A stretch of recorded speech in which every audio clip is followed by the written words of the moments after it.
Okay, Daniel Cohen in Tel Aviv there. We appreciate that report. And for more on this story, let's bring in our expert panel for today. The former Deputy National Security Advisor and Vice President of National Security and Foreign Policy at the Heritage Foundation, Victoria Coates, and former CIA operative and CEO of the Portman Square Group, Mike Baker. Mike, let's start with you. Let's start with hostages here. The longer I see this going on, the worse and worse it looks. They've tried diplomacy. They've tried force. What has to happen to get these innocent people back? Well, I mean, I suspect targeted intelligence-led operations by small teams is what's going to result in success if they can't negotiate another temporary truce with the idea of releasing more hostages. And of course, Hamas would be looking to get more prisoners released from Israeli jails.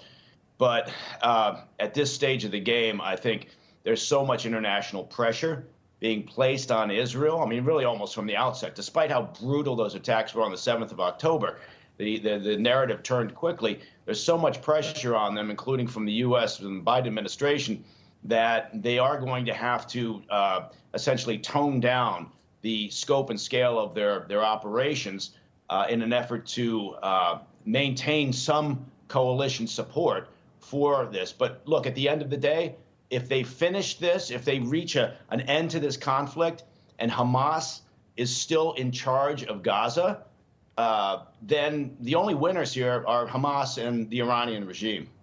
Great points, Mike. Victoria, it seems that Hamas continues to somehow be allowed to call the shots, saying, well, OK, we're not giving up any more hostages until the war is over. They seem to drive the narrative and the result of the initial hostages being released, meanwhile, not even sticking to the ceasefire agreement. Do you think the United States is being too soft on the groups, on Hamas, on Iran, not helping, not supporting Israel enough? No, I think Mike's point is excellent, that the winners coming out of this were likely to be Hamas and Iran. And I would just bear in mind that for the last 30 years, Hamas has been a designated terrorist group. These are not people you can reason with. They do not negotiate in good faith.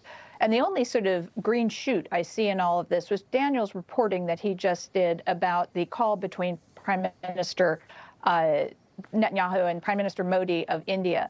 5 years ago, 10 years ago, India would have been firmly on the side of Hamas and the Palestinians, and they are now interlocutors with the Israelis. That is an actually really good move in terms of Israel's international status and support.